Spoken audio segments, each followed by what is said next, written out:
passe tout de suite aux commentaires des deux sujets phares qui ont retenu notre attention ce matin.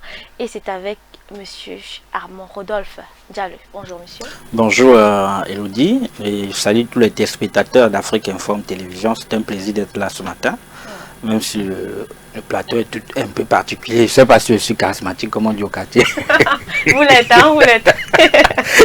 Vous l'êtes, sauf que là, on a besoin de beaucoup plus, on a beaucoup plus besoin de vos connaissances que de votre charisme ce matin. Moi, la connaissance, le charisme. Ah bon, d'accord, on va revenir sur la définition du charisme plus tard. On va donc proposer nos deux sujets, ou présenter nos deux sujets choisis ce matin à nos différents téléspectateurs. On a choisi la grande une du quotidien Le Jour qui nous informe d'une panne sèche du côté de Bertois. Des filières clandestines d'approvisionnement en provenance de la République centrafricaine s'installent. Telle est l'information du quotidien Bleu ce matin. Et on se demande avec vous, monsieur Diallo, si vous avez déjà fait le trajet Douala-Bafoussam, vous aurez certainement constaté qu'il y a beaucoup de contrôles en route. Et on se demande donc comment est-ce qu'on fait pour avoir autant d'entrées d'éléments des différents pays voisins du Cameroun et pourtant on a assez de policiers ou alors assez d'hommes en armes qui peuvent sécuriser les frontières. Bon, il faut, vous savez que les frontières, ça relève un peu de la sécurité extérieure du pays. Maintenant, quand on parle du faux carburant qui transite du côté de la Centrafrique, par exemple, pour entrer au Cameroun, vous savez que la Centrafrique actuellement, c'est encore un pays qui est en guerre. Et quand le pays est en guerre, il y a des groupes rebelles qui contrôlent certaines zones. Et dans ça, il y a donc du pétrole contrefait qui peut venir du Tchad, puisqu'il y a les rebelles qui ont les ramifications aussi du côté du Tchad, et ça entre en Centrafrique, ça peut aussi transiter par le Cameroun et la Guinée équatoriale, et cela se vend dans ce qu'on appelle le marché noir. Maintenant, si ça entre, ça passe, c'est que on parle des frontières qui sont poreuses. Ça veut dire que même les agents de force et de l'ordre qui sont là laissent passer. C'est un système de corruption. C'est-à-dire qu'ils sont corrompus et ils laissent. Ah d'accord, ce n'est pas qu'il n'y ait pas d'agents de force voilà, de l'ordre aux frontières. Voilà, ça veut donc dire que ceux qui sont là, ils laissent passer. Il n'y a qu'aussi au niveau de la frontière, le tracé, qu'ils peuvent décider de ne pas passer par là et de transiter également par la forêt. Parce qu'il faut dire que dans ces zones-là, le Cameroun est aussi limitrophe avec la Centrafrique, avec le Tchad via des forêts.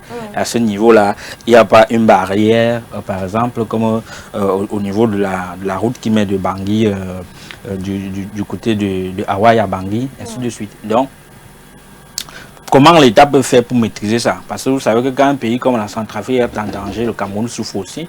Et le Tchad voisin souffre aussi. Pour ceux qui ont suivi quand même l'entrée de Boko Haram est entré au Cameroun justement parce qu'on avait les frontières qui étaient poreuses. C'est-à-dire que l'État pouvait laisser à un moment des vastes étendues de terre sans y mettre des camps militaires pour surveiller. Et quand ce n'est pas occupé, les gens de Boko Haram vont venir, ils viennent établir domicile. Et ils ont fait des années. Voilà, avant que l'État du Cameroun a commencé à lancer l'offensive. Donc pour lutter contre ça, il faut quoi? Il faut maximiser davantage au niveau du drone. Parce que c'est avec le drone que le Cameroun peut mieux surveiller ses frontières, notamment au niveau, parce que si vous restez simplement au niveau où on a mis la barrière de pluie pour la frontière et que vous laissez les autres zones en forêt, vous n'avez pas de petits camps. Forcément, quand on parle de poreuse, ils vont passer, c'est comme une passoire. Donc les rebelles vont passer et ils vont passer de ce côté-là. Il faut aussi davantage faire ce qu'on appelle, c'est-à-dire surveiller les policiers qui sont à la frontière, les policiers militaires et gendarmes qui sont à la frontière. Est-ce qu'ils font, et les douaniers aussi, parce que ce sont les éléments de la douane qui font... Il faut dire que les douaniers sont réputés au Cameroun d'être très riches. Être très riches, voilà, et riches par la corruption. Voilà. Donc, il appartiendra à l'État de mieux maîtriser ça, mieux maîtriser ce secteur-là, parce qu'au fur et à mesure que ça entre, la drogue peut entrer, les armes peuvent également transiter par là. Et si les armes circulent dans un pays, un État qui ne maîtrise pas bien sa sécurité intérieure, c'est aussi un problème à ce niveau.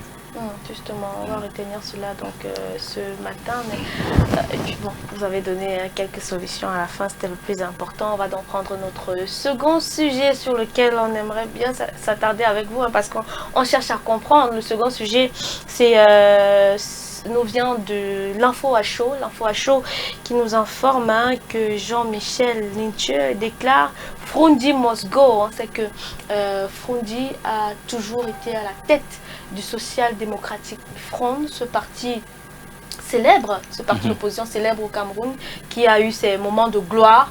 Et aujourd'hui, le député qui est député grâce à ce parti, on va le dire, aujourd'hui déclare que le président doit s'en aller. Oui, vous savez que le congrès du social-démocratique français en 2023, l'année prochaine, disons dans quelques semaines maintenant, 2 semaines, une semaine et demie pour être précis. Et à l'interne, il y a des bouillonnements. Il y a que le président Frundi a dit qu'en 2023, il ne sera plus candidat à sa propre succession. Donc il doit laisser le parti à une nouvelle génération. Et au sein de cette nouvelle génération, il y a beaucoup qui croient qu'il va léguer le parti au premier vice-président Joshua aussi, qui est un anglophone comme lui. Si Joshua est du sud-ouest, le président Frundi est du nord-ouest, mais ils sont des anglophones. Vous savez qu'à un moment, le SDF a été assimilé, pas assimilé dans le fond, c'est un parti anglo-bami parce que c'est né du côté de Bamenda. Voilà, le siège est implanté là-bas. La majorité de ceux qui sont à la tête sont des gens du sud-ouest et du nord-ouest, et une partie aussi de l'ouest Cameroun. C'est pour ça qu'on dirait que c'était un parti anglo-bami. Ninche, lui, il est, avant qu'on ne le mette sur le 8-2, avant qu'on ne le suspende, il était encore jusqu'à il y a 2 semaines le président régional du SDF pour le littoral. Mais maintenant, il est suspendu. Ça ne veut pas dire qu'on l'a radié du parti. Parce qu'après, on l'a suspendu parce qu'il y a un phénomène de renouvellement des organes de base au sein du social-démocratique Front.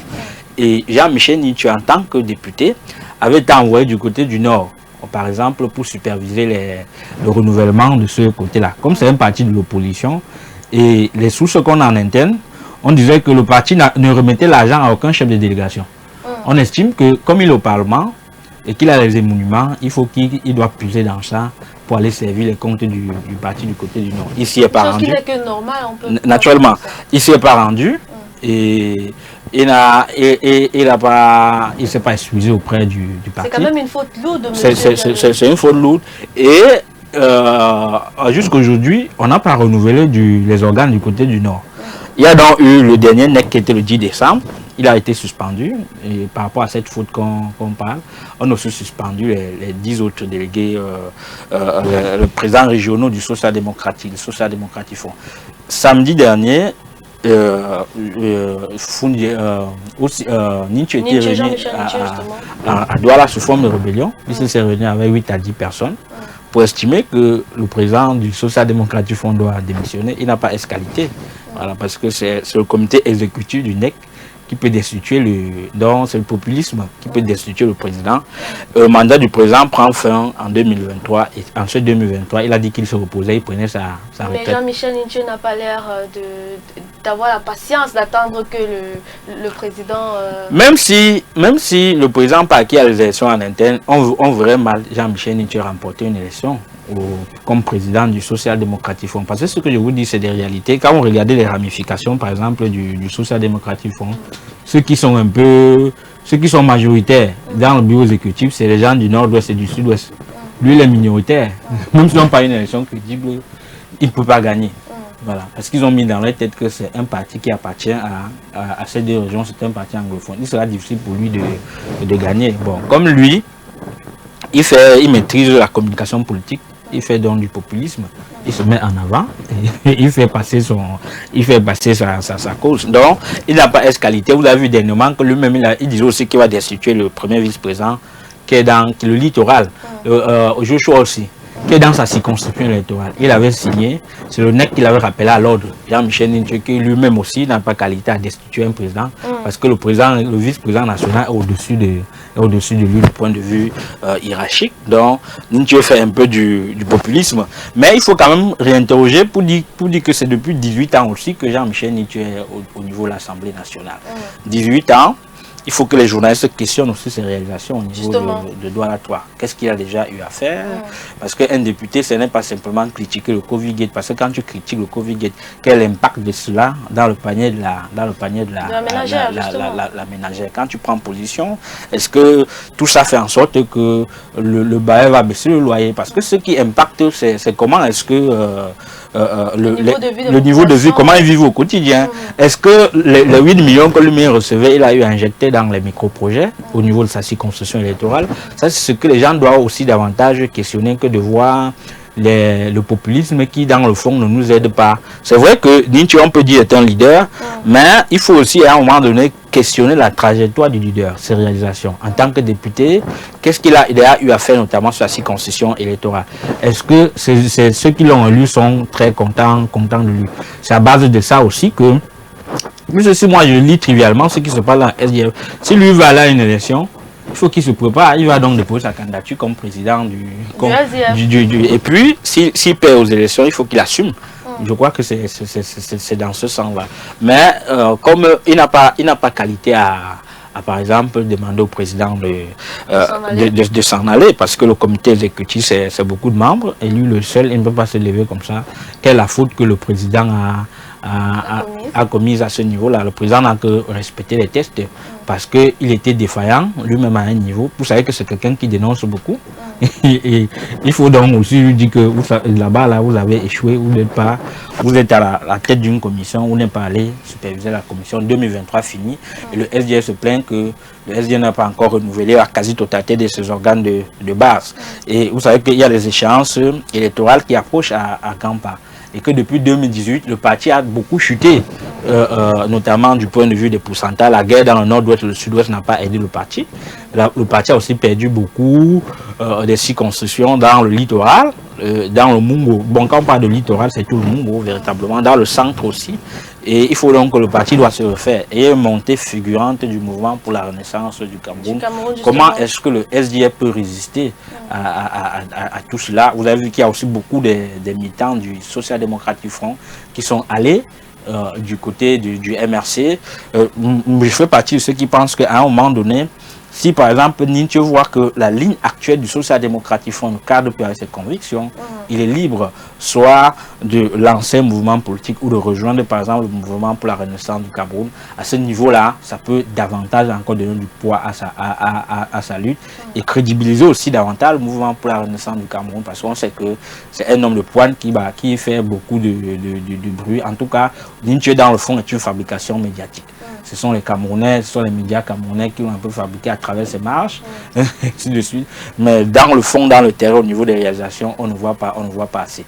Donc, au lieu de rester, s'il trouve par exemple que voilà que le SDF a changé de camp, il faut qu'il expose le SDF, par exemple en quittant, en se rejoignant au mouvement pour la renaissance du Cameroun, cette fois-là pour challenger. Je crois que c'est comme ça que la politique doit... Ou alors il lance son mouvement politique. S'il lance son propre mouvement politique à ce niveau-là, il peut mieux asseoir son idéologie. Mais cela prendra du temps. Non, il est un vieux. Quand on dit que quelqu'un est député depuis 18 ans, il ne fait qu'accumuler. Il est député quand même depuis 18 ans.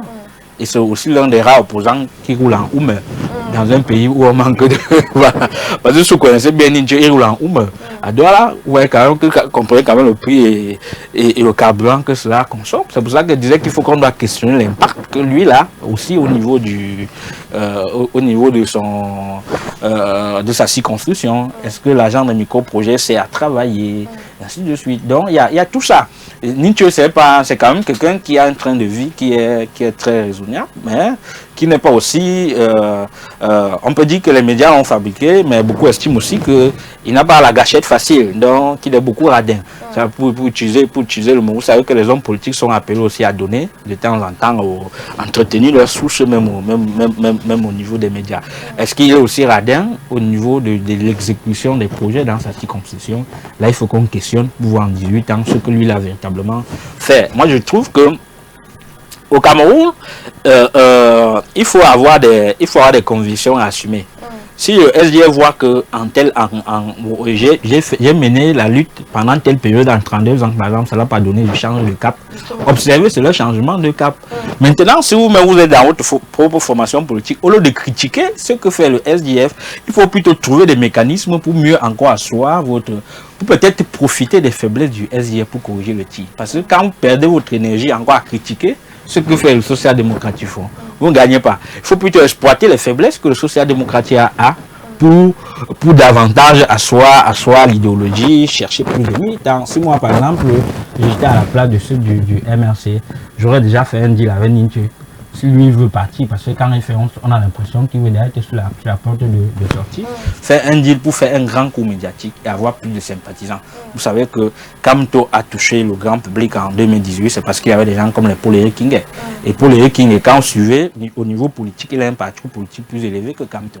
Et c'est un gars qui aime du bruit. Il sortait fraîchement de prison pour avoir été condamné comme maire de Njombe Penja après la marche de 2008. Et il sort, il est tonitruant, la population aime ça, aime ce qu'il fait. Et Kamto l'a bombardé, directeur de campagne. Ça, c'est une communication au niveau de la masse. Et puis, ça a donné une autre ampleur considérable, notamment la candidature de Kamto. Il faut donc exploiter des gens comme les aussi, parce que c'est un frustré. Comment est-ce que vous exploitez sa frustration pour davantage encore crédibiliser à un moment où le pouvoir cherche à décapiter faute de formation. Donc tout est question de stratégie. Tout est question de stratégie. Et moi, je ne saurais critiquer la ligne de démarche du SDF. C'est à eux en interne de voir que nous on a essayé comme ça ne va pas marcher. Maintenant, on change de cap, on fait comme ça pour voir ce que ça peut produire, justement parce que en tel nombre d'années, il faut se réinventer. Il n'appartient pas aussi aux Camerounais de passer le temps à dire que non, ce sont les collabos. Les Camerounais doivent aussi participer à la chose politique. Parce que quand plus vous êtes inerte, le RDPC gagne du terrain. Et le RDPC gagne à la loyale. Parce que si ils vont inscrire leurs militants, les militants vont voter. Si vous ne vous inscrivez pas, ils vont gagner les élections. Vous allez dire qu'après on a checké. Merci, monsieur Armand Rodolphe Ndialeu. Merci pour ce commentaire. On va devoir se séparer de vous. Je vous en prie. Très bonne journée. Merci. Mesdames, messieurs, on va poursuivre notre programme.